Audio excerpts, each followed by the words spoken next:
Hi, this is Michael Buffer, and welcome to the BoxHard Podcast. Hello, everyone. This is Mikey Garcia. It's the monster from the swamps, Regis Rougarou Prograis. Hey, what's up? This is King Carlos Molina, former IBF World Champ. This is Michael, the Bounty Hunter, 2012 Olympian and your people's champ. This is Charlie Edwards, flyweight champion of the world. This is Fast Eddie Chambers, and you're listening to the BoxHard Podcast with my main man, Joey Coastman.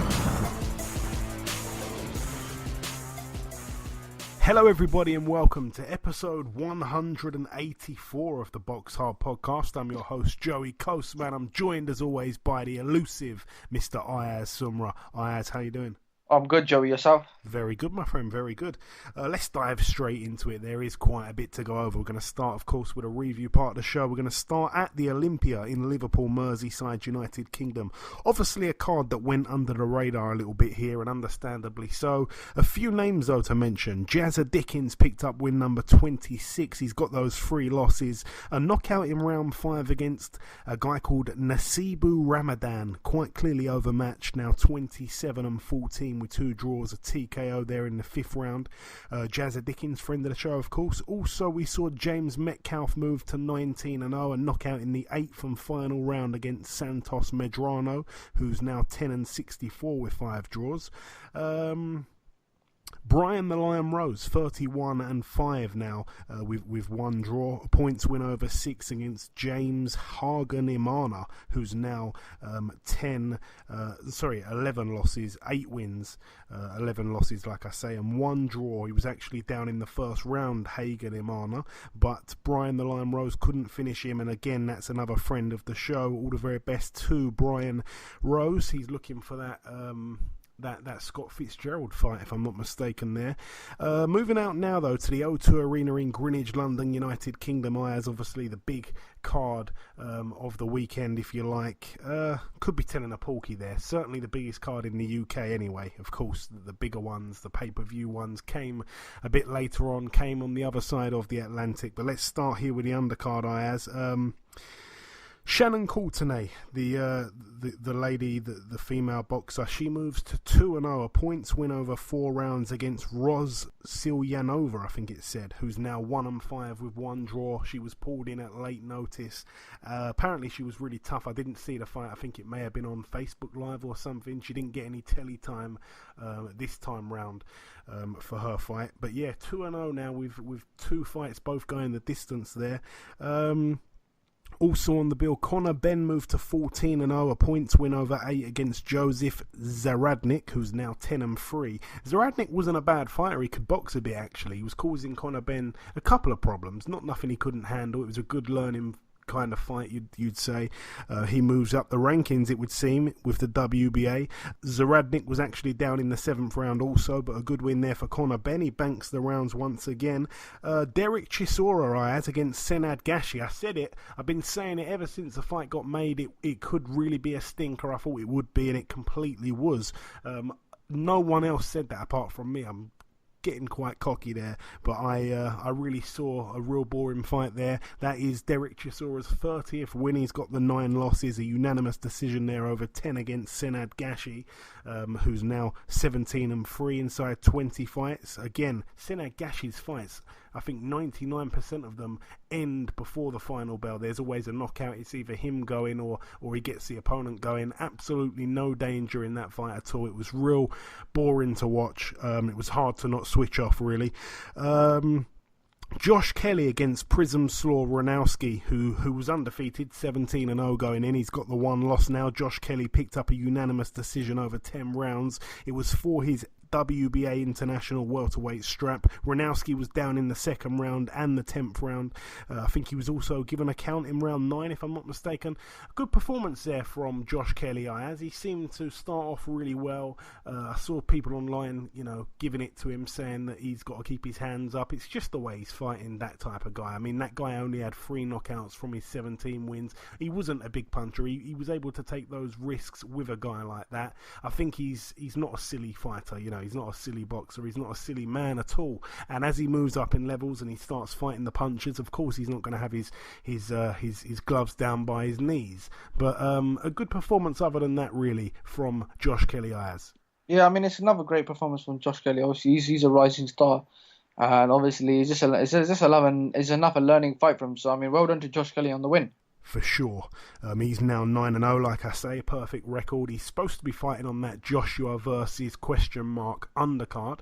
I'm hoping that there's going to be an announcement before we finish recording the show. I'm hoping that, we got an opponent there for Joshua. Perhaps as you're listening to this, it's already been decided. But as of right now, it is Joshua versus TBA, and he was supposed to be on that undercard, Josh Kelly, but I think he picked up a slight cut, perhaps, if I'm not mistaken. I think it was from like a head clash or something.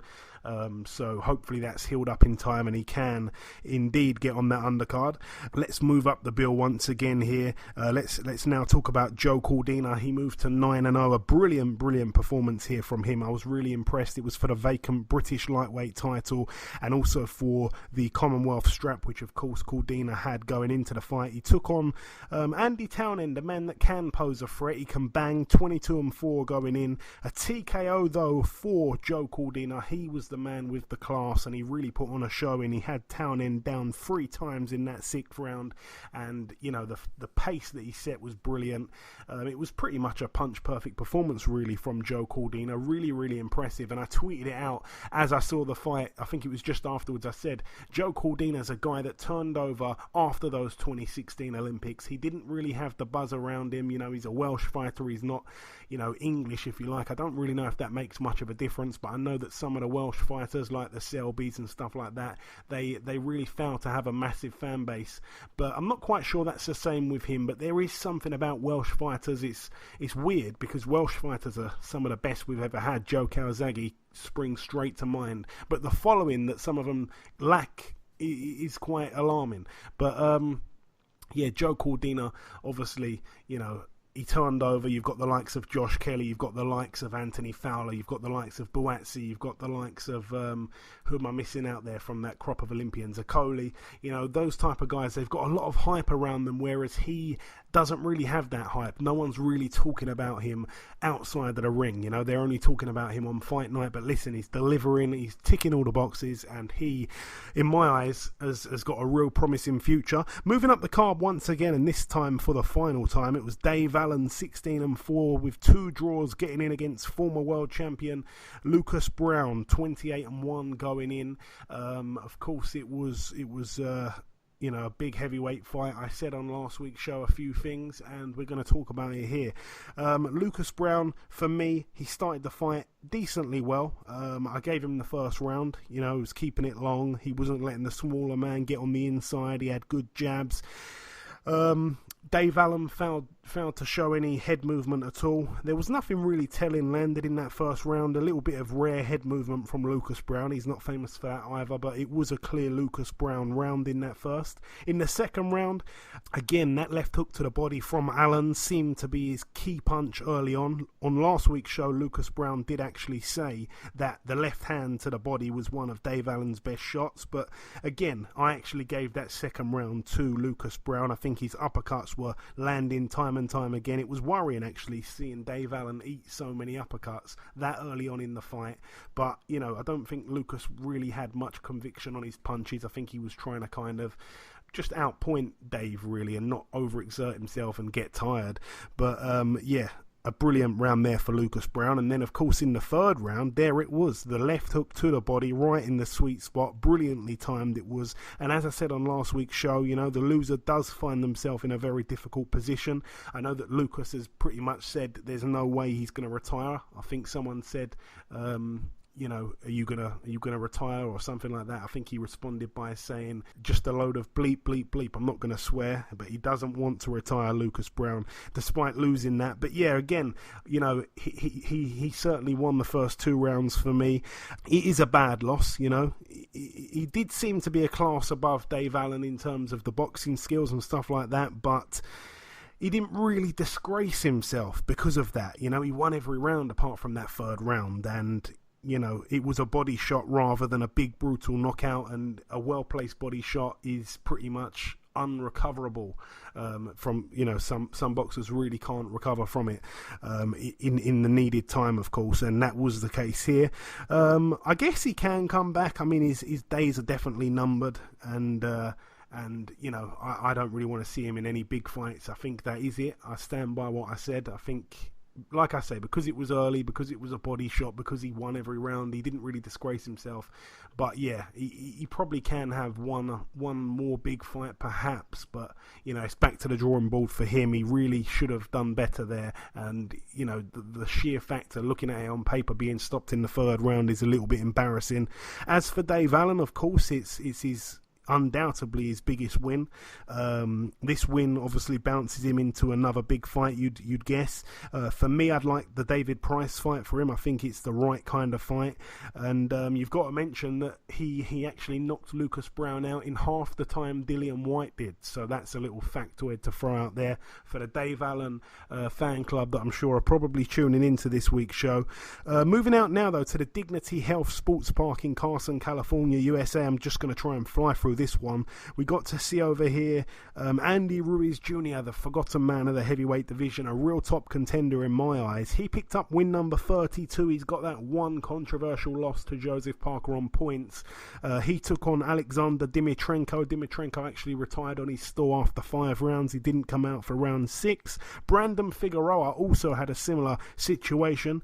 His opponent retired on his stall after 8 rounds. He didn't come out for round number 9. That was Yonfrez Parejo, now 22-4 with 1 draw. Brandon Figueroa 19-0, and that one was actually for the interim WBA World Super-Bantamweight title. So a good belt there for Figueroa. He's doing all the right things.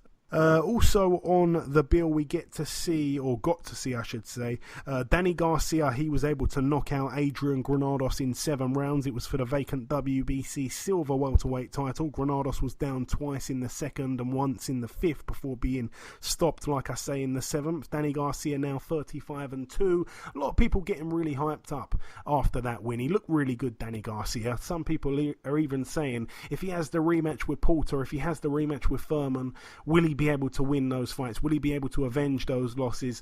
I don't think so. I think Granados was a few levels below, a guy like Danny Garcia. Danny Garcia is an elite fighter. He really is. I'd like to see him fight Pacquiao, but yeah, there's still big fights for Danny Garcia out there for sure. Moving out now to the Rosecroft Raceway in Fort Washington, Maryland, USA. One fight to mention on this bill. Friend of the show, Dusty Hernandez Harrison, moved to 32-0 with 1 draw. He's got that minor blemish, the draw, but other than that, he's got one of the longest undefeated streaks in pro boxing. A knockout here in the 4th round against Fred Jenkins Jr., who's now 10-6. Bit overmatched there. Moving out to the final card to mention now, though, at the MSG in New York, USA, Ayaz.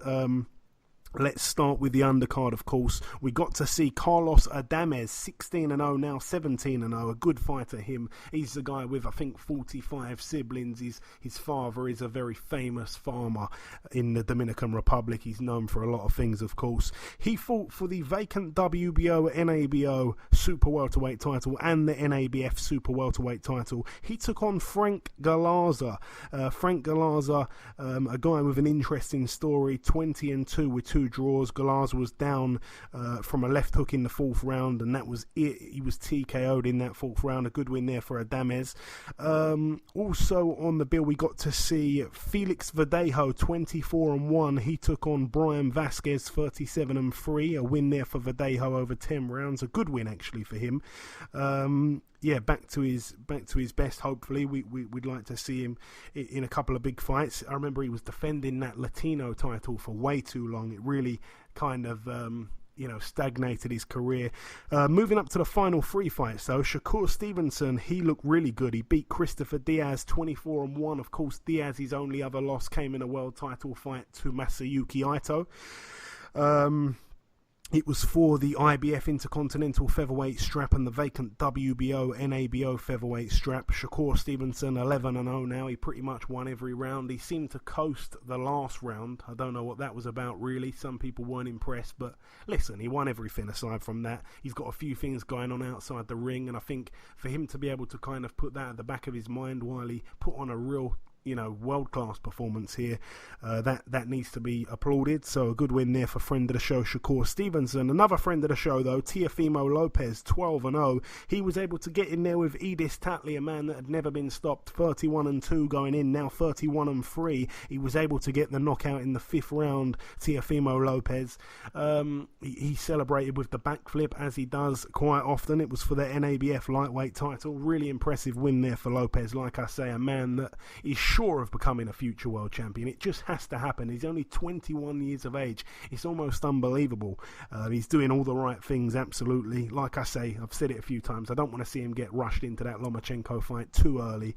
But the main event, Ayaz, I'm going to throw it over to you to begin here. Terence Crawford, 35-0 now. Again, a real long undefeated streak he's got there. And Amir Khan, of course, 33-5. It was his 5th loss. He was down in the first round. It was a real nightmare start. It was for Terence Crawford's WBO world title, and it ended with a TKO in round 6, but it ended with some serious controversy. Talk me through it, Ayaz. We saw it in the fight then from the first round that Amir Khan was using his speed, but obviously it's the same shot that literally happened. When Chris Algieri hit him with that same shot, Canelo hit him with that same shot, and Terence Crawford hit with that same shot in the first round.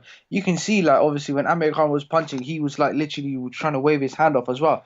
Obviously, in the post-fight interview, he said that he had an elbow injury going into this fight. Obviously, in the second and third round, he used the speed a bit, but obviously Crawford was still beating him in the rounds. On going into the 4th round, Amir Khan was using his speed. Obviously, you can see that he's trying to wave his hand off again, obviously, because he said that he had an elbow injury, but Crawford was beating him 5th round. I gave it to Crawford. In the 6th round, obviously Khan used his speed. Crawford hit him with the body, and he hit him in the testicles. Now, they say you get 5 minutes. Now, obviously, Khan said to his corner, like, my stomach is hurting anymore. And there's rumours going around saying that Virgil was thrown in the towel. And according to Amir Khan on his Twitter, he said, I never quit a fight in my life. My understanding was that Virgil asked me if the low blow still hurt, and I said yes. My intention was to wait until and continue like always. Now, a lot of people said that he's a quitter. If he's a quitter, yeah, how can he be a quitter from this fight? He's fought all the top names. He's fought Crawford. If someone hits you in the balls, yeah, surely you're going to be in pain. And obviously, to be fair, like this fight, when I saw Khan fight, he didn't look like the Khan I remember watching against the Maidanas, the Judas, the Petersons. He looked like an old Khan. It's like this Khan looked completely different. Like, to be fair, like now that he's lost this fight, if I was him, I'd firstly hang up the gloves. I wouldn't give Kell Brook that last fight because there's no point. Kell Brook hasn't, to be fair, like he doesn't deserve the fight. I mean, he's still chasing the Khan fight. If you look at Khan's resume, I'll tell you something. In boxing at the moment, apart from Canelo, I think Khan's got the best resume at the moment. Obviously, if you look at his fights, he's fought everyone. He's literally has not ducked anyone. He's not ducking Kell Brook. There's no point because Kell Brook fight is always going to be there. But obviously, now that with that, like I said, going back to the way he got punched in the balls. I personally think he couldn't carry on. A lot of people say he's a quitter. I don't think he's a quitter. So, I mean, like I said, I think Khan, from my opinion, there's no point in boxing again because obviously the only fight that's left in there is Kell Brook. And to be fair, it's not really an interesting fight. If it was back in 2015-16, it would have been a huge fight.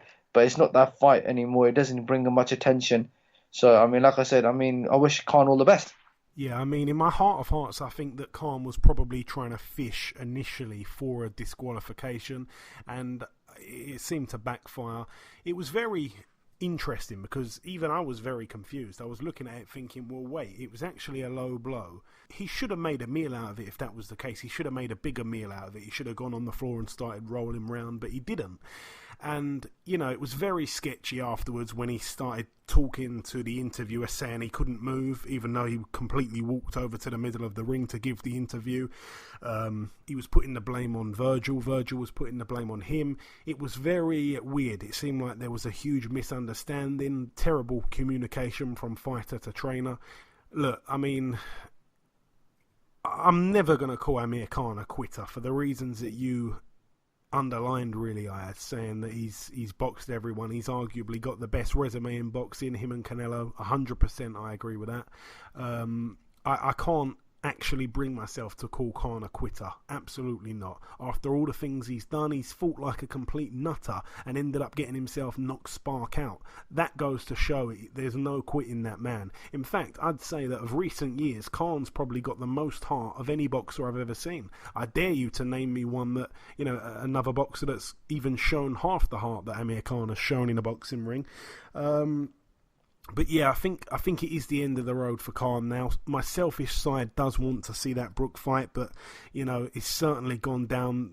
The stocks in that fight have certainly plummeted after this loss. Kell Brook looked really bad last time out as well.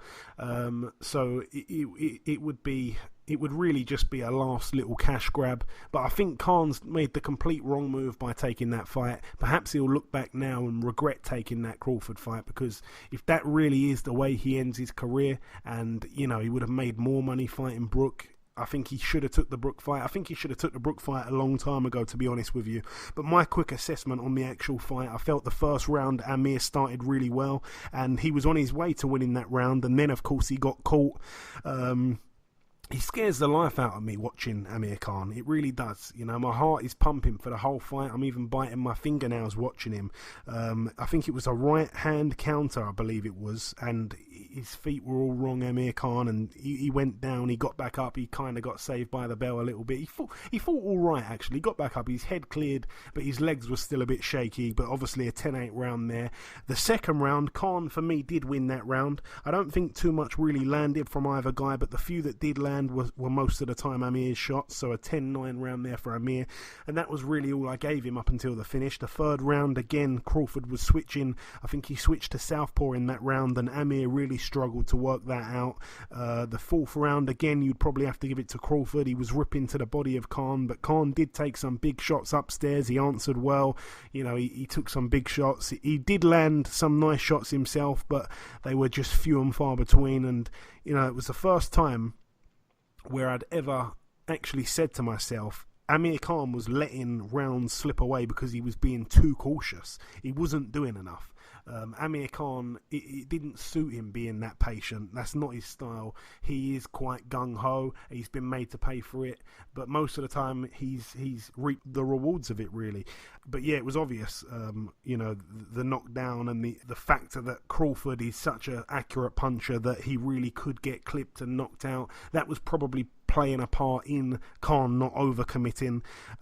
It was a very measured performance so far in that fourth round from Khan, so another round slipped away from him there. And the fifth round, again, Crawford was just so relaxed. He was dishing out punishment. It was becoming a little bit one-sided. Khan did land a brilliant right hand in the dying seconds of the fifth round, but certainly wasn't a calm round. It seemed already like Khan was going to need to really switch up the tactics and probably risk being knocked out. When he did let his hands go, he did have success in the fight, but it was just too patient from Amir Khan. He's never done it before. He's never been that disciplined. And like I say, in that sixth round, it was a low blow. I'm not quite sure it was actually in the nuts like he says it was, but the referee did give Khan some time, and then, like I say, Virgil stepped in and stopped the fight. And yeah, I'm not quite sure. Khan seems like he's changed his story a few times, but I'm just not branding him as a quitter at all. I think Khan's done enough to earn the benefit of the doubt over the years. But yeah, very sad to see. And if that's the end for Khan, it's a great shame. But he's been in boxing for a long time. I remember his goal was to retire at age 28. And to be honest with you, he actually could have retired at age 28. He's always had money, and he's been fighting for pride more than money in my eyes, because that's why he didn't take the Brook fight. He could have made big money there, but he just fights for pride. And like I say, that's the reason he's got such a big heart. But if it is the end for Khan, then we wish him all the very best, Ayaz. Just for the people that were comparing Amir Khan to Dave Allen. Dave Allen, funny enough, tweeted after the fight that Amir needs to retire. And that's my whole point. I mean, Amir has actually been a world level fighter, and he hasn't took shots off heavyweights. But that was Dave Allen. After 5 losses, he said to Amir Khan, you need to retire. He tweeted that out, believe it or not, at about 5 or 6 in the morning. And I was saying the exact same thing. The only problem is Dave Allen's been taking shots from heavyweights, and Dave Allen hasn't gone on to win world titles. He's never really showed any promise, on the same level of winning a silver medal at 17 years of age. And Dave Allen, if he lost to Lucas Brown, that would have been his 5th loss. So that was my point. But Dave Allen didn't like that. His supporters didn't like that. And but he thinks the exact same for Amir Khan, who's actually won world titles, who's made loads of money. It doesn't make any sense. But that was like quite funny to see that, actually. Nothing against Dave, by the way, but what I said was true. I felt like if Dave got stopped, then I thought it'd be the end for Dave. I wouldn't want to see him rack up, a 6th loss. That's all I'm saying. And Dave quite clearly understands where I'm coming from because he thinks the same about Amir Khan. Anyways, we'll leave that one there. Getting back to the prediction league, though, that was quite interesting, Ayaz. Not a single prediction that you made with on all the fights the listeners agreed with. You all went against each other.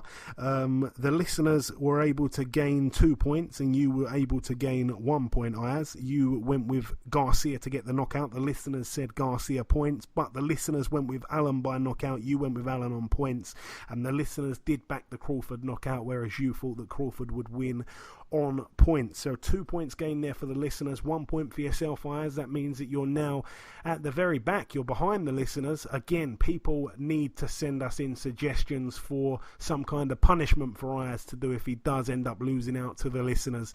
So, that'd be fun. I'm looking forward to that one. But that's about it, though, for the review part of the show. Just before we wrap up part 1, the last thing to do, of course, is to welcome guest number 1. Ladies and gentlemen, please welcome the undefeated female NABF lightweight champion. It is, of course, Miss Selina Barrios. Selina, welcome to the show. Hi. Hey, it's a brilliant pleasure having you on, Selina. I want to talk about, of course, your upcoming fight. I want to just kind of dissect your career. I want to talk about your record, 5-0. Obviously, you made your debut back in January 2017 against Tammy Franks. You were able to stop her in 40 seconds. I mean, Tammy Franks is she's a tough girl, She's never, ever been stopped anywhere near that quickly. Was it a good or bad thing, looking back now, to stop her that quickly, Selina? To be honest, I think it was a good thing, especially to start off my pro career. I mean, like I said, I always tell people, cause they're like, oh, you were just looking for a knockout. And I was like, no, honestly, I wasn't. It just so happened that I ended up landing a shot like that, and they ended up stopping it. So it was a good experience for my first pro debut. Yeah, she's a tough girl. I mean, obviously in the male side of the sport, we say a journeyman. She's kind of got like a journeywoman record, but she's a tough girl. She knows how to survive. So that was a real statement. And then, of course, came the Jasmine Clarkson fight, another tough girl who doesn't often get stopped. You went the distance there, but you was able to shut her out over 4 rounds. Then, of course, the Lisa Porter fight. I mean, Lisa was undefeated. It was for the NABF title, a majority decision over 10 rounds back in December 2017. Please talk us through that fight, Selina. That was actually, still to this day, that was one of my, I wouldn't say toughest fights, but it was a really good learning experience because, Lisa Porter, she did have an amazing amateur background just like me, and she wasn't just one of those female fighters where you could just go in and pretty much do whatever with you. Kind of had to pick and choose your certain shots that were going in, and you kind of had to see the different style that she had versus the girls that I had previously fought. Because like I said, she's had experience as well. So she's one of those opponents where you can't just, go in there, underestimate anybody and expecting, oh, well, I'm just going to beat her like anything, So it was a really good learning experience with her. Still to this day, like I said, she's a really good opponent as far as the female boxing goes, because she's a really good boxer and she knows how to move and she knows how to hit. And then the Ida Satiboldanova fight. We actually streamed that fight on our website to allow the UK fight fans to watch it. And boy, oh boy, did you impress. You delivered undoubtedly one of the best knockouts of 2018. It was brutal. I remember watching that. I couldn't believe it. Talk us through that one. An epic knockout there, Selina. Yeah, that one, just leading up to the whole fight and preparing for that fight, I was just so determined, to make a solid statement because, like since like I guess day one of me like finding out that I was gonna fight her, I was just like, okay, well that's fine, like I take every one of my fights serious, so I was like, all right, I'm prepared for it, I'm gonna do what I have to do in training camp. Well, like the whole training camp, it turns out like everybody was like hyping her up, they were calling her the female Triple G, and I was just like, I mean, okay, that's fine, if they call her the female Triple G, that obviously means that she, must be good. So I was like, all right, that's understandable. I was okay with it. Like, it didn't, like, do anything to me. It didn't, make me feel scared, or it didn't change, like, my perspective of, like, what I needed to do as far as, like, the fight goes. So I was like, okay, well, that's fine. And then, of course, I had more people saying, well, she fights like this, she hits her like this. And I was just like, yeah, that's fine. Like, that's part of boxing. Like, you're going to, eventually have to fight those type of girls, especially, like, in the female boxing, because there's not that many females in my weight division. So I was like, that's fine. Like, it's understandable. It's okay. And everybody was just like, I wouldn't say against me. They were just, I guess you could more or less say, like, they were more worried about her because they called her the female Triple G. And so when I ended up knocking her out, they were like, oh, wow, like, never mind. Like, you really do know how to handle yourself very well. And I was just like, yeah, like I said, like, any knockouts that I have gotten, they weren't like, oh, well, this is the punch that I'm looking for, in my training camp. This is the one punch that I'm trying to knock her out with. Like I said, just the combinations and just the certain punches they end up landing. And, like every fighter, like, it's just unexpected, to be honest. And like I said, I wasn't expecting the fight to end that quickly because, like I said, like, she had fought good fighters and she had won a title too, I believe in Mexico or something. So I was like, okay, well, I was actually expecting, a longer fight than what ended up happening. But no, that knockout was just unbelievable. Again, for people that perhaps are listening to this that haven't gone and watched that knockout, I'm sure the clip is on YouTube. It is devastating. Moving on, the most recent win you've got, of course, a 10-round points win over the undefeated Patricia Juarez. You defended your NABF title also. Do you just want to say a couple of words on that before we move on? Yes. That fight, it was, I honestly, I would say the typical Mexican brawling type of fight. I ended up getting my first headbutt clash with the cut. So that was one of those, like, oh, wow, like, there's actually, I'm bleeding for one. And just to actually have, like, I actually noticed, too, like, with certain fights, like, the fighters, like, when they get, like, a headbutt, like, above the eye or, if there's blood going in and, like, it kind of affects their vision. And I always wondered, like, oh, wow, like, I wonder, like, how it is to actually have, like, blood go in your eye. And it ended up happening to me, and I was like, oh, my goodness, like, this is not a good feeling because it really burns. And then it makes your whole eye red. So I was like, oh, wow. So that fight, of course, like I said, it was like a brawling match. With that one, it was, I guess I just wanted to make a statement because, again, I was considered the underdog only because Patricia Juarez's sister has a bunch of titles in her weight division. So I was like, okay, well, her sister has a bunch of titles in her weight division in Mexico. So, she's going to be a tough opponent. So with that one, I was just, I was trying to make a statement because, to be honest, like, at the weigh-ins and stuff, they were kind of just laughing at me and, I guess just pretty much acting like I was just going to be just a walkover opponent for her. So I was just like, okay, well, that's fine. Like, I never like talk bad about any of my opponents. Like, I never say anything. I'm just like, I know what I have to do. I train right, and I pretty much do what I need to in order to prepare for my fight correctly. Well, if they were laughing, the joke was on them. You've been on fire. Three back-to-back wins over undefeated females. The next fight, you're fighting on Saturday at the Cajun Dome in Louisiana.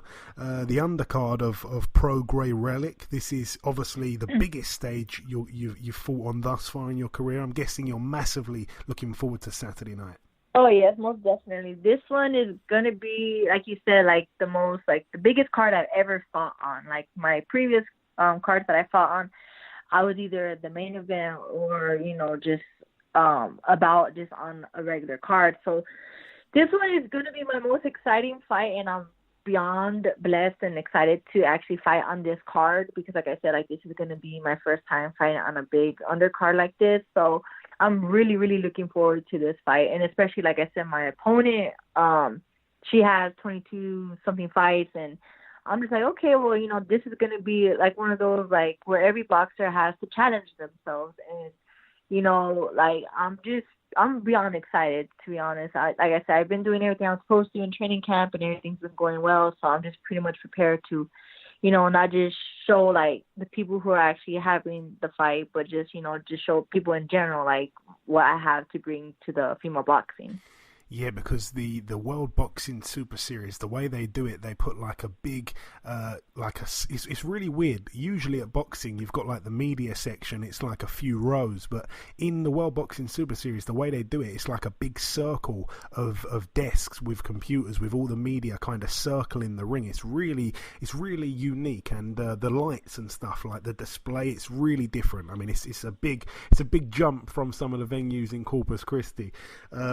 You'll be fighting, if I'm not mistaken, is it Melissa Hernandez still? Yes, oh, sir. Excellent. It is. I mean, this is a great fight. Obviously, former WBC Featherweight World Champion herself. She hasn't boxed since 2016. That was actually before you'd even turned pro. Do you know much about her, Selina? To be honest, I don't know much about her. Like, when it comes to, like, my opponents, I take whatever, like, my dad, who's my trainer, like, whatever he pretty much, you know, he studies my opponents for me because, of course, he is my trainer. So whatever he sees, you know, that's what we end up working on in the gym. And like I said, this Melissa, she's actually, I would consider like a veteran in the women's boxing. Like, she's been around a while. She's not just a walkover opponent, you know. So I'm pretty much doing what I have to do, you know, to come out victorious Saturday night. And I'm just really excited and prepared for it. And correct me if I'm wrong, but will this be 3-minute rounds instead of 2-minute rounds? I'm not exactly sure. They haven't really said anything about the minute rounds. As far as I'm concerned, I believe it's still 2 minutes, and it's supposed to be 6 rounds, but I seen on the actual card it says 6 to 8, so I'm not exactly sure like how that's gonna play out. Okay, cool. And how are you finding sparring, Selina? I'm guessing that you probably have to spar with men most of the time. Yes. To be honest, especially where I live in San Antonio, there's not that many, like, I would say, female pros. There's a couple, but I wouldn't say they don't like to spar me. Just, it's not really a challenge for me because, to be honest, like, the female sparring versus, you know, the men sparring, it's a lot more different, of course, because, of course, the men, you know, they have their own strength versus the females. And me personally, I'm like, you know what, like, you know, I'm a pro, so those are 8-ounce gloves. You know, 8-ounce gloves versus 16-ounce gloves, especially when you're fighting a female, it's totally different, you know, and especially without headgear. So I'm like, you know what, like, I need to challenge myself, and I've always sparred, you know, the men at my gym. And, of course, like, I'm beyond thankful for them for helping me, you know. So, you know, like, I'm, you know, every now and then I'll get, you know, a little tag here and there from them. But, of course, like, they apologize to me and stuff. But I just tell them, like, no, like, honestly, like, this is what I need because, like, if I can handle a punch like this in sparring, then, you know, I wouldn't say, like, it's going to be an easy punch to, you know, to take, like, in the actual fight. But, like, I'll be prepared for it more or less. And like I said, like, as far as the female pros in San Antonio, there's not that many, and the ones that are here, they don't like to spar me. And I want to ask you also, Selina, I know that you said you're very respectful towards your opponents and stuff like that. Do you actually have any rival at the minute? Like, is there any woman out there that you have a desire to fight at all, or just not just yet? No, not just yet. I mean, of course, like, I want to fight the top females in my weight division, and if I have to go lower as far as like fighting at 130 instead of 135, I mean, I'm prepared for it and I'm ready for it. Like I said, right now the sky's the limit for me, and I'm just pretty much doing what I have to for me and my daughter because I am a single mom. So everything that I do is not just for myself, but for her as well. Oh wow, respect to you. I didn't know that. That's incredibly cool. Thank you. I see that, you know, you're fighting at lightweight, but you've been coming in light, really. You've been weighing about 133. Is your goal eventually to get down to super featherweight for the bigger title fights? Yes, exactly. Right now that's what me and my managers and my dad, of course, who's my coach. That's what we're kind of like, aiming towards, like, of course, I started my career off, around 138, and then, of course, I eventually won my NABF title at 135. So they're like, okay, well, let's do what the other female fighters have done, like, as far as, like, winning titles and, eventually getting them, and then just moving different weight divisions, to unify those titles and stuff. So that's pretty much what we're working towards right now, to eventually fight at 130 for a title. So we're just aiming towards that. And coming down to the last couple of questions, Selina, what are your thoughts on Katie Taylor? Obviously, she campaigns at lightweight. She seems to be bringing a lot of attention, really, to women's boxing. Are you a fan of hers? Yeah, I'm honestly, like, I'm a fan of any, as far as, like, women or men go. Like, I'm a fan of any fighter, really. Like I said, Katie Taylor, she's, of course, like, she's doing what she has to. She's a great boxer. She knows how to hit and move correctly. So, like, she would be one of the ones that I would honestly look forward to fighting her, like, if I ever do get the chance to. Like I said, because everybody, they want to eventually fight for those titles that she has. So, of course, like, that would be one of those ones that I'm like, okay, well, man, like, I'd be honored, if I could ever fight her for one of those titles. Okay, and your little brother Mario, he's doing brilliant things right now. He's 23-0. We've had him on the show before, and he has said that he gets more nervous watching you fight than actually fighting himself. Is that the same for you? Are you nervous when he's fighting? To be honest, yes, I would say so, because even, like, growing up and seeing him spar, even seeing him fight at tournaments, I'm just always there, like, a little nervous, like, shaking a little bit. But then once I see my brother actually, in there, like, doing what he has to do, like, my nerves kind of, settle down a little bit. But, of course, there's always that adrenaline, like, where you're, screaming and you're excited for them. So I would say so, yeah. And I asked him also, I said, because Selina's older than you, when you were little, did you ever, have any fights and stuff when you were growing up? Did she ever give you a bit of a beating? He kind of didn't want to answer that question. I'm wondering if you can say anything. Did you ever give him a little bit of a beating when he was younger? No, I wouldn't say so. Of course, him being my younger brother, because he's the only boy in our family. I guess because I was a tomboy, I was just one of those, like, rougher sisters rather than, the girly type. And, of course, since me and him started boxing around the same time, it was just one of those, like, well, I wouldn't necessarily say I would pick on my brother. Just, I just wanted him, to be, like, a little tougher. But eventually, like, he grew out of it, and eventually he got taller than me. So, like, there was no really need for me to protect him like I used to do, like, in elementary school and, just, growing up in general. Excellent stuff. And the last thing I was going to say, Selina, do you use social media at all? I don't think you're on Twitter, are you? Are you on anything so that people listening can follow your journey? Yeah, unfortunately, I don't have Twitter. My brother's always on my butt about that one. He's always like, no, you need to make Twitter because everybody has Twitter. I'm just like, okay, well, I don't know how to use it. But the only thing I do have right now is Facebook and Instagram. I do post a lot with my boxing on my Instagram, and sometimes, like, if people aren't a lot, like, I wouldn't say if they're not, there to see my fights, like, I will eventually go live on my Instagram for them just so they'll actually be able to see it. Okay, and where can people actually follow you? Can you spell it out where they can follow you on Instagram and stuff like that, Selina? Yeah, of course. It's Barrios, BARRIOS _S. I'm sorry. I'm so sorry. It's boxer _S Barrios. So it's, of course, boxer and then _S BARRIOS. Okay, boxer _S Barrios. Everybody must check that out. Give Selina a follow. And just before we let you go, Selina, I just really wanted to throw it over to you if you've got any kind of closing words for our listeners before we let you go. No, just I'm very honored, to be on your podcast today, and just thank you so much for, allowing me to speak. And I hope everybody has a great evening. Thank you so much. No, honestly, the pleasure has been mine, Selina. It really has been an honor having you on the show. Best of luck for Saturday, and I hope to catch up again sometime after. Thank you so much. Okay, now it's time for part 2 on this week's show. During that interview just there, Ayaz had to leave due to a family emergency, so Ayaz will not be partaking in the rest of this week's show. He's left a sheet of paper here with the predictions for this week's Prediction League, so we'll get onto that in due time.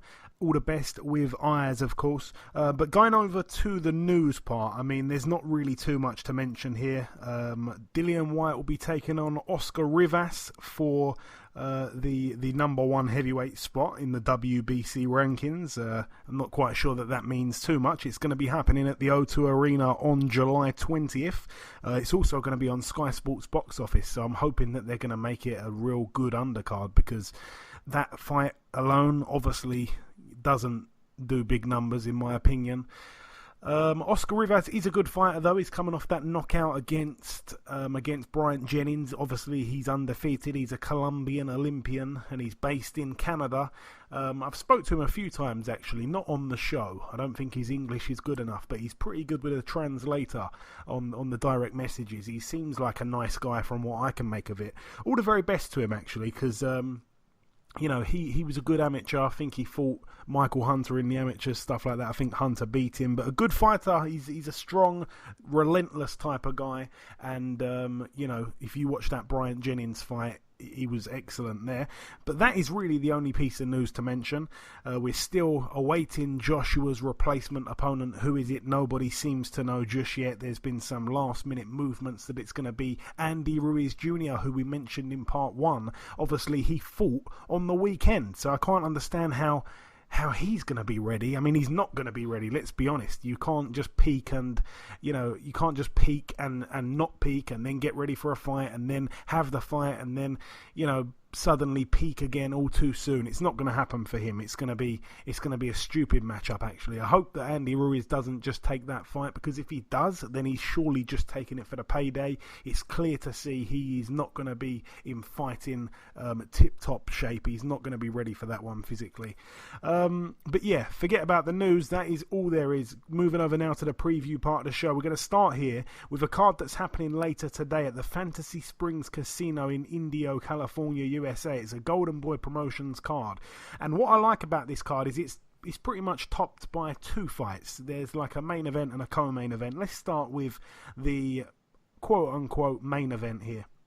We've got Canada's Yves Ulysse Jr., 17-1. The one loss came to Steve Claggett. A very controversial loss, by the way. Yves Ulysse actually thought that he won the fight. Well, here is the rematch. Steve Claggett gets back in. It gives him a chance to avenge that defeat there. Steve Claggett, 27-5 with 2 draws.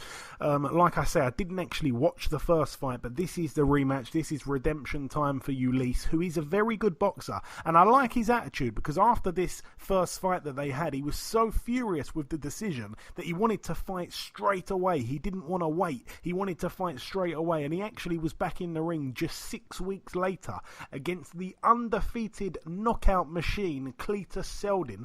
Don't laugh at me there. Cletus Seldin, he may be a little bit one-dimensional, but he can certainly crack. And I tell you what, Yves Ulysse Jr. completely schooled him and made him look dreadful that night there. So credit to Yves Ulysse Jr. He's got my respect for sure. All the very best to him here. Hopefully he avenges that sole defeat to Steve Claggett. Also on the undercard, like I say, the co-main event, another rematch. Oscar Negrete, 18-1 with 1 draw. He takes on Josh Franco. Very good prospect. 14-1 with 1 draw. But yeah, they fought to a draw last time out. I believe it's an immediate rematch. It's for the NABF Bantamweight title, so may the best man win there. We don't like a draw. No one likes a draw. Moving out now, though, to the Entertainment Centre in New South Wales, Australia. Couple fights to mention over here actually. Former opponent of Carl Frampton, 17-1 Luke Jackson. Of course the one loss came to Frampton. He's back in an 8-rounder here. When he came over to was it Ireland or was it Northern Ireland, the fight? Well anyway, when he came over, this guy, we quite liked him. He had a good story about him, and you know, he lost the fight. He was game, he tried his best, he just wasn't quite good enough for Carl that night. that was that stadium fight, wasn't it? At the stadium that I cannot remember, but it was like it was a dream for Carl Frampton to fight there, and it happened with Luke Jackson. So he played his part in the fight. He just wasn't good enough, and he had a good story. We all wished him the very best moving forward. So all the best to him in this 8-rounder. No opponent just yet. Billy Dibb returns to the ring, unbelievably. 43-5, former IBF Featherweight World Champion, friend of the show, friend of mine, Billy Dibb. He retired after losing to Tevin Farmer in Australia about a year ago now, and he seems to be back on this card here in an 8-rounder. I haven't spoke to him, but I'm curious to kind of know what's going through his head coming back after that length of time out the ring. He didn't look great in that fight against Tevin Farmer, but then again, Tevin Farmer is a top quality operator.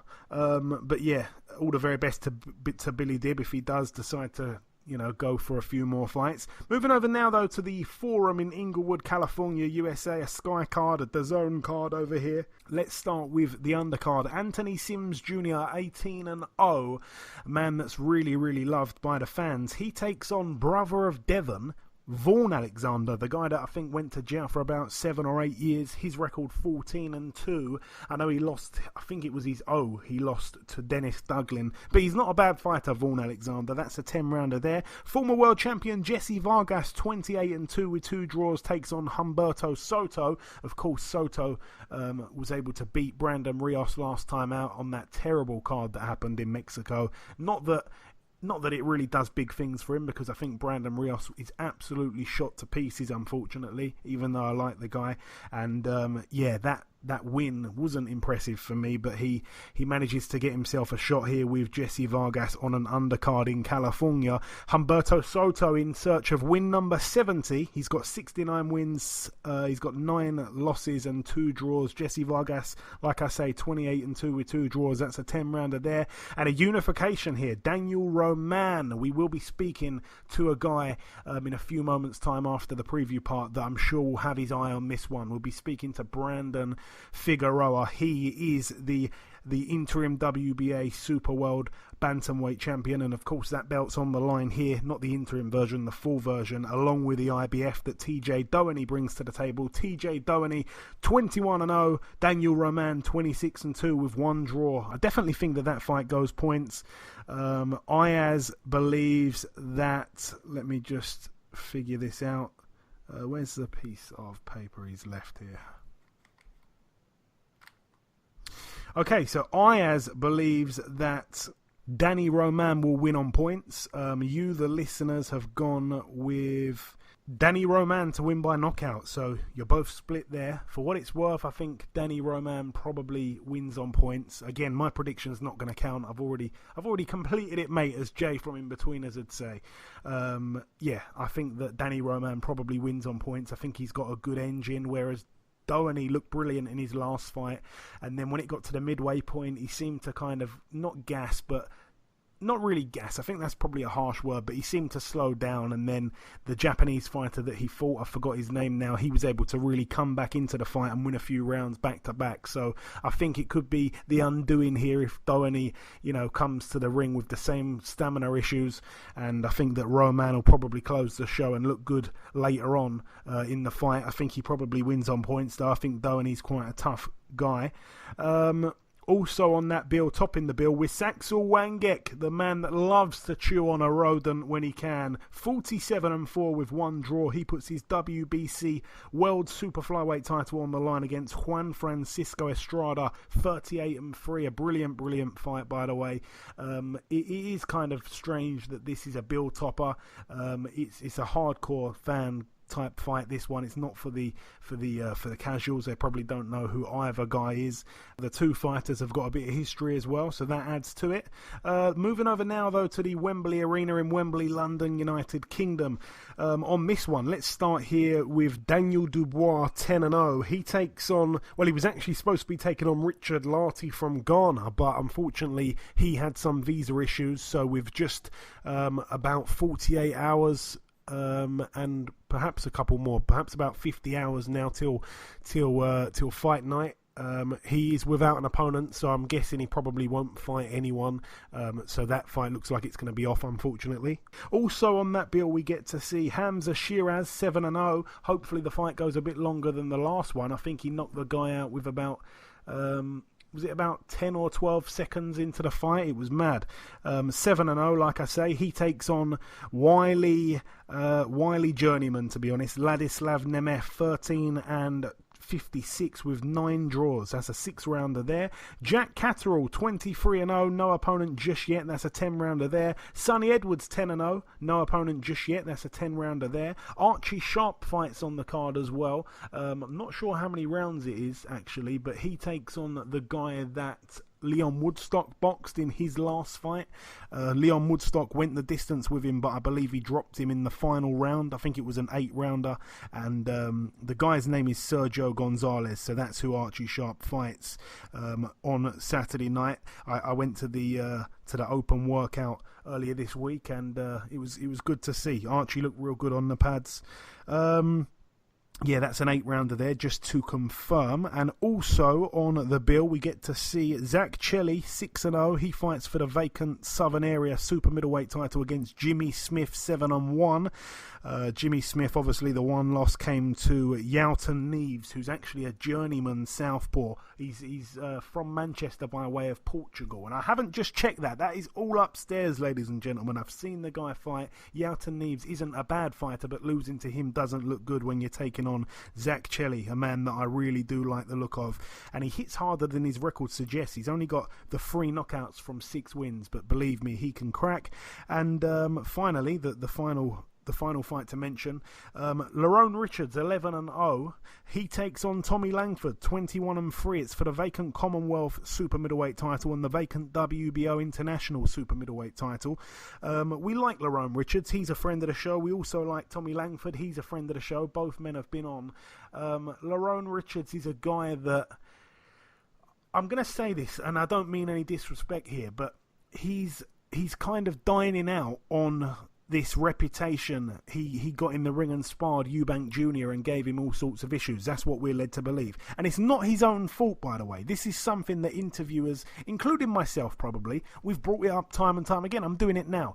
He gave Eubank Jr. some real issues in sparring. Apparently he gave him a bit of a beating in sparring. He's been on the show, like I say, talking about that incident, but he hasn't really had that marquee name on his record. I know he wanted to take on the likes of Jermaine Smile in the past. That would have been a good fight. It never happened. So he's been searching for a long time for that marquee name. And Tommy Langford is that guy. So it's a brilliant fight. It's obviously going to be the toughest fight of Lerone Richards' career. And I'm looking forward to it. And like I say, may the best man win. And if he does get this win and in good fashion, Lerone, then people will probably stop talking about that sparring session that he absolutely hates. Being brought up all the time. I know he does. He doesn't want to be talking about sparring. He wants to be talking about real fights that you win under the bright lights. He doesn't really care about sparring sessions. That's it though for Wembley. Moving out now to the Oasis Leisure Centre in Swindon, Wiltshire, United Kingdom. Friend of the show, Luke the Duke Watkins, 13-2. I'm not sure if he's boxed since the defeat to Isaac Chamberlain at the Copperbox Arena. Not quite sure, but he takes on Ozzy Jervier, who's got a record of 6-7. Ozzy's actually a former opponent of Isaac Chamberlain. That's an 8-rounder there. Who else is on that bill? No one really to mention. Moving out now to the Cajun Dome in Lafayette, Louisiana, USA. I think I'm saying that right. It's a World Boxing Super Series card. And by the way, another little bit of news. Sky Sports have done a deal to show the semi-finals on their channel, so it's brilliant, because I think I was going to have to find a stream somewhere, or perhaps go on a YouTube channel somewhere on the laptop.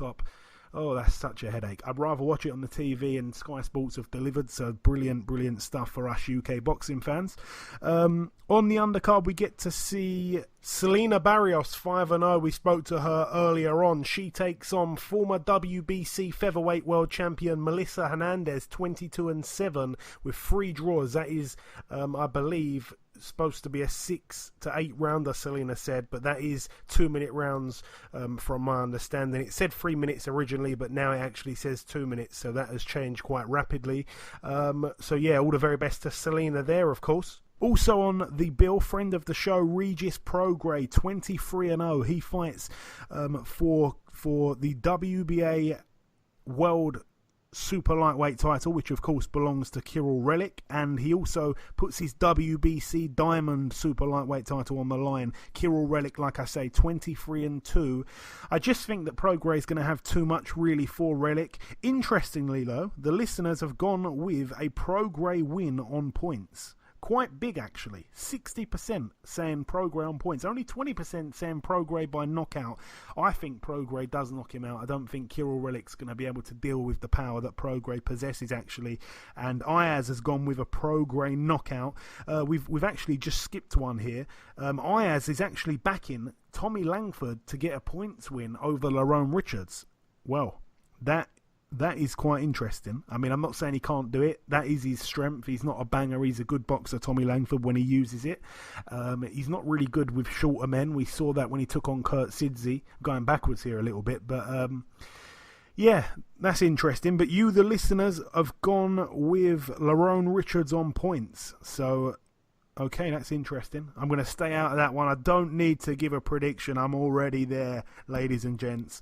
I like saying that. I just like to rub it in here and there, but it's not that fun when Ayaz isn't here to hear it, because it really gets under his skin. Remember, we need to think of something he's got to do.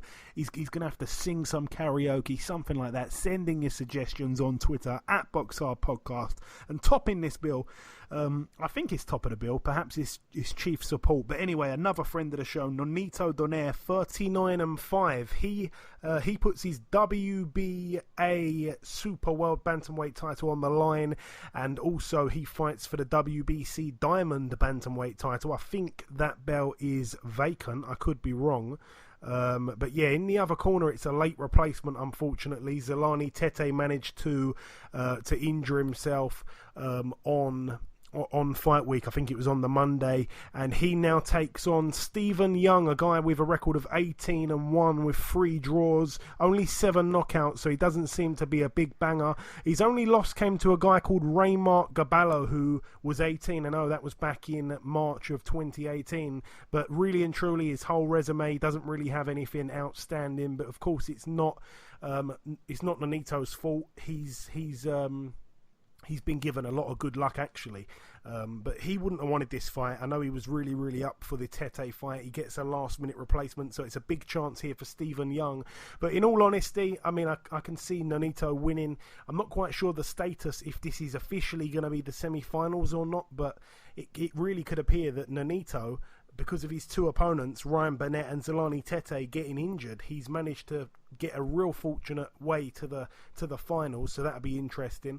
All the best to Nonito. Like I say, one of the nicest guys, and it is a real shame that the Zelani Tete fight didn't happen. Perhaps Zelani Tete and Ryan Burnett are both going to be back ready to fight each other. We'd love to see that happen, though I don't think it will. But they're both coming off injuries, so that'd be a great fight to see if we don't get to see the Tete and Donaire fight rescheduled. So all the very best there to Nonito Donaire.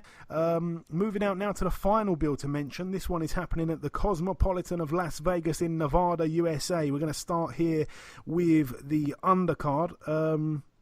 Efia Jagba, the Nigerian heavyweight that is absolutely demolishing opponents. He's the guy that has got a win because the opponent actually jumped out the ring and ran up the stage, got back in his car and shot off home. Efia Jagba 9-0, like I say. It's a 10-rounder, though I don't expect it going that long. He takes on Michael Wallish, who was actually an undefeated prospect. He was 19-0, and then he ran into Christian Hammer, and he lost his O. So that's his one loss. He's 19-1, so I'm expecting a Jagba to probably do a job on him. Also on the bill, Victor Postel, we like him, 30-2, his record. Of course, the 2 losses, Terence Crawford and Josh Taylor, not too bad. He takes on Mohamed Mimoun, 21-2. He beat Sam Eggington, didn't he? Yeah, he beat Sam Eggington, and that was pretty much at welterweight. It was at welterweight. That one was for the EBU European welterweight title. Victor Postel is at 140 though, so I'm wondering if this fight is at welterweight or 140. I think if it's at it's at 140. He seems to have moved down. Mohamed Mamoun has moved down. He's had his last 2 fights actually at that weight. He was always a small welterweight by the looks of it. He never really came in at 147. He always came in about 145, about 144. He's moved down, so his last 2 fights have both gone the distance. He's won both of them on points. Yeah, fair enough. He takes on Victor Postel. Talking a little bit too much about that fight. And the main event, though, Robert Easter Jr., former IBF Lightweight World Champion, 21-1. The one loss came to Mikey Garcia. He takes on Rances Barthelemy. This is a brilliant fight. We had Keith Hunter on the show, didn't we, a couple of weeks ago? And he has been pretty much the main sparring partner for Rances Barthelemy. This is a brilliant fight, of course. Barthelemy's only loss came to Kirill Relic.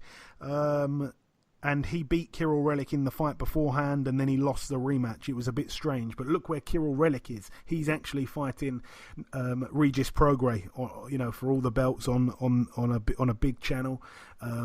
That's doing big business. I mean, this one is on Showtime, but I think he'd like to be in a better position, really. But he takes on Robert Easter Jr. It's probably Robert Easter Jr.'s fight to lose. Obviously, Barthelemy's come down in weight. The Relic fights were at 140.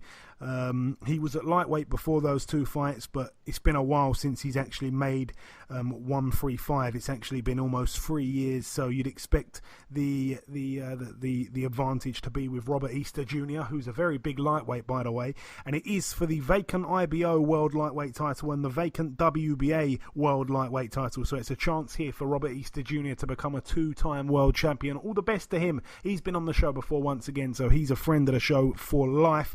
That is how it goes. But that is also about it for the preview part of the show. Just before we wrap up, the last thing to do is to welcome guest number 2. Ladies and gentlemen, please welcome the new interim WBA Super-Bantamweight World Champion. It is, of course, Mr. Brandon Figueroa. Brandon, welcome to the show, sir. Hello, thank you for having me. Hey, it's my pleasure, Brandon. It truly is. Obviously, you're fresh off your win on the weekend, but before we get on to that, I do just want to go back to your fight before last time. Obviously, it was January this year against Moises Flores. If I'm being honest with you, Brandon, when that fight got made, I was a little bit worried. I thought, Flores is a good boxer. He had that weird no contest against Rigondo. He lost on points to reigning world champion Daniel Roman. It was a tough fight on paper. I thought it was, a real hard fight, to be honest with you. But you became the first man to legitimately knock him out. Please talk us through that fight. A brilliant win. Oh yes, sir. Of course, he the height advantage that he had over me. Because I usually have the height advantage over most of my opponents, but this time, he was a taller man, and that didn't worry me at all. I knew that. Obviously, he was going to give me what I want, which is more body. So I knew I was going to have the ability to hit him more to the body, which is, my style and my game plan. And, I broke him down early in the first round, and, he has a weird style. But I caught him with that left hook, and that was it. After that left hook, I'm a really good finisher, and I finished him. And like we say there, you knocked him out in the 3rd round. For me, that was incredibly impressive. Your tactics actually took me by surprise as well. I mean, like I say, he was surely your biggest test, but you seemed to just kind of go in there and fight him, basically. It wasn't really a fight full of silky skills. It was very much a seek and destroy mission. Were they always the tactics going into that fight? Oh, yes, sir, of course. Putting the pressure on your opponent, implementing the body work, breaking them down. And, he was a tough opponent. So, that's basically my game plan, is seek and destroy. And I know that my condition is superb. So I knew no matter what, I was going to last the whole 12 rounds if it came down to it. But I know that with my pressure, they're not going to last in there. And your most recent win, like we say, it took place on Saturday on the Garcia Granados undercard in California. In the other corner, Yonfrez Parejo, a seasoned fighter. He's been in there with the likes of world champions like Ryan Burnett, like Zanat Zakhayanov, and also Hugo Ruiz.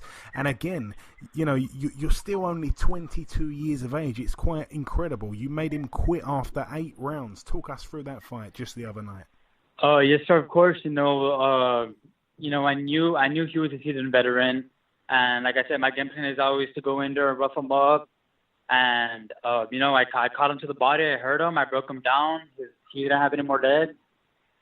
He used his legs probably to his last round before that one. I think it was the 6th round, I believe, was the round that I think that was it. I think that was his last. Basically saying this is it. I'm gonna give him my on, and if it doesn't work, then I guess he was gonna quit because he didn't really do anything. He was catching me with some good clean punches. He was moving a lot. He was trying to box me.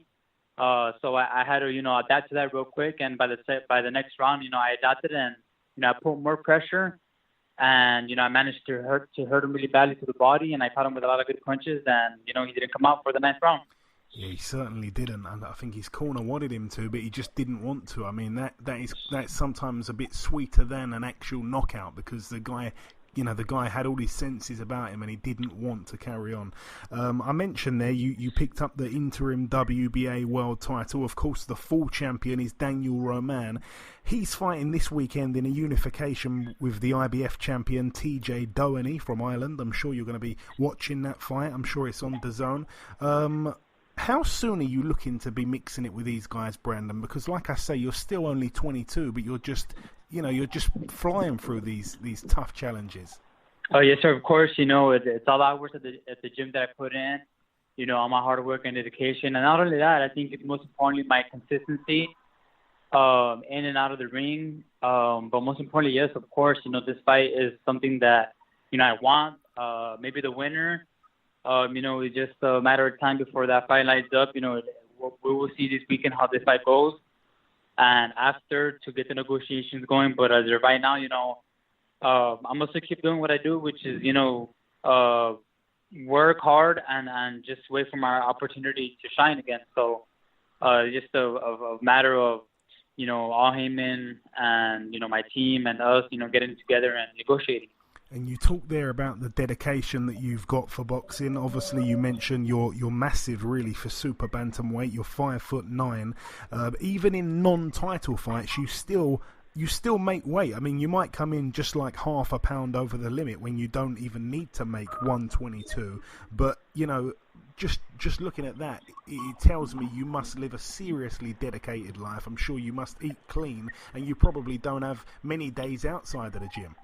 Oh yes, sir, of course. That's we gotta show him that I'm for real and that I'm not. I take this seriously and I'm not here to mess around. And this is my life. Basically boxing has been my life since I was a little kid, and now I'm living my dreams. My dream became a reality this Saturday, and I don't plan on stopping. If anything, this motivated me more to work hard at the gym, to go more rounds and, dedicate myself a little bit more. But, of course, I'm ready to for that real world title belt.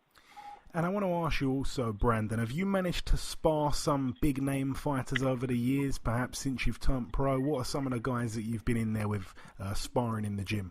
Well, when I was training with Joe Diaz, I was sparring Diego de la Hoya. I was sparring Cesar. I forgot his name. He was another prospect. He rest in peace to him. He passed away in a car crash. I was sparring, a lot of prospects from Joe's gym. And, what's it called? They give me a lot of good work. And now here in Texas, where I train with my father, I really don't, there's not a lot of big names, but there's a lot of, real good talent here in the Valley that, they help me work. But definitely, I'm gonna need to, find that world-class level sparring that I need for if I end up fighting the champion or whoever wins from TJ and Danny. So, yes. And I want to ask you this one, Brandon. Do you watch boxing as well as compete in it? Because your older brother Omar barely watches any fights. I mean, a big massive fight will happen. Like I think it was Pacquiao Broner. You know, two guys that he's basically fighting in their weight class. He's been linked with Broner. And I remember saying to him, Omar, did you watch the fight? And straight away he just says, nope. He doesn't even watch these fights. Do you watch the fights? I'm honestly, no, like not really fights. It'll probably be fights that, you know, are probably really big. If you know, my dad or one of my friends invite me out to go watch it, I'll probably watch it. But other than that, either I'm always at the gym, I come out late, or, you know, I'm busy doing something else. So it's not that it doesn't interest me or anything. It's just that, you know, I do it every day. And sometimes I just forget about it, or I don't have the time of day, you know, to watch the fight. But obviously, of course, when I get in social media, I see little clips of them fighting and stuff like that. So, I mean, I don't miss out on it, but I just certainly not, like, interested in watching it, you know? Yeah, I mean, that's better than Omar. Like I say, he barely watches anything. You know, you've got your older brother Omar, an undefeated former world champion himself, keeping a close eye on you. Is that a good or bad thing, Brandon? Because he's quite. I think sometimes he's quite harsh, really, when he speaks about you. Sometimes he doesn't really give you the credit you deserve, I feel. Oh yes, sir. No, you know, I love my older brother, and if anything, that motivates me more because I'm harder on myself. If you think he's hard on me, I'm harder on myself. So, you know, it's good to have someone that agrees with me, not, you know, people that tell me, oh, you look good, even though me deep down inside, I know I could have done better. And, you know, there's always room to improve. So, no, you know, I appreciate my brother for the help. And if anything, it's for the better, you know. He's real experienced in the ring. He obviously has more experience than me, amateur-wise and professional-wise. So, you know, I look up to my brother a lot. So, him telling me that, you know, I need to work on some things, you know, I really pay attention, and, you know, he's someone that I look up to, so yeah. No, it's great to hear that you've got that relationship. I remember when Omar was on the show, probably a couple of months ago, we were talking about your fight, I'm sure. I think it was the win over Flores. And I said to him, it was a brilliant performance by Brandon, Omar. Was it a proud brother moment for you? And he kind of said, yeah, it was, but don't tell him I said that. You know, he's very careful with the compliments for you. But no, it's brilliant. You know, he tells it as it is.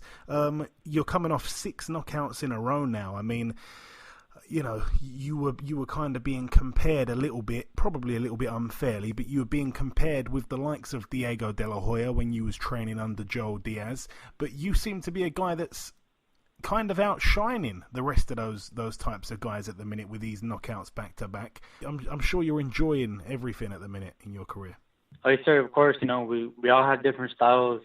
You know, Diego has a really nice polished style. A lot of guys, my weight class, they're real polished and everything, but I just feel like I just have that Mexican rugged warrior style that, you know, is like you said, you know, seek and destroy, and the power that I have with my both hands, you know, really helps my style because there's no point in having my style if I know I don't have power, if I know I'm not going to hurt my opponents. But, you know, I know people say I have a long reach and I should use it, but I don't know. It's just I always fall back to my style, and I know I need to polish it a little bit more and box a little bit more. But you know, I don't know. That's just my style. That's just my way of fighting, and that's my way of breaking down guys. But I do plan on you know, polishing it and, you know, work a little bit more on my defense, my footwork. You know, a bunch of things that you know I could do better that I definitely want to work on. No, that's very honest of you to say. I mean, you know, you don't be too hard on yourself. You're doing some amazing things. You know, you're a big guy for the weight. You've got the power in both hands, like you say. The other night when I watched your fight, I see you were switching a lot. You know, you're a complete nightmare for so many boxers. I mean, I can see you really going all the way and causing many guys problems. The final couple of questions I've got for you, Brandon, before I let you go, I'm going to kind of put you on the spot a little bit here. Who would you say is your favourite fighter from the UK. It can be of any era. I'm not expecting you to be a boxing historian to throw a name out of a guy that retired 60 years ago, but who's the kind of guy that comes to your mind when I say your favourite UK fighter? UK fighter? I mean, I don't really think I have a favorite US fighter, to be honest. I don't know. I don't really know. I don't really know a lot of no, that's fine. UK boxers besides Anthony Joshua and probably Prince. Yeah, Prince. But besides that, it'll probably be, Mexican fighters like, Juan Manuel Marquez and, maybe my older brother as well. I've always looked up to him. But no, I don't know. I don't really know any much UK fighters. I barely watch boxing myself, so yeah. You guys you're probably the best boxers that don't really watch boxing.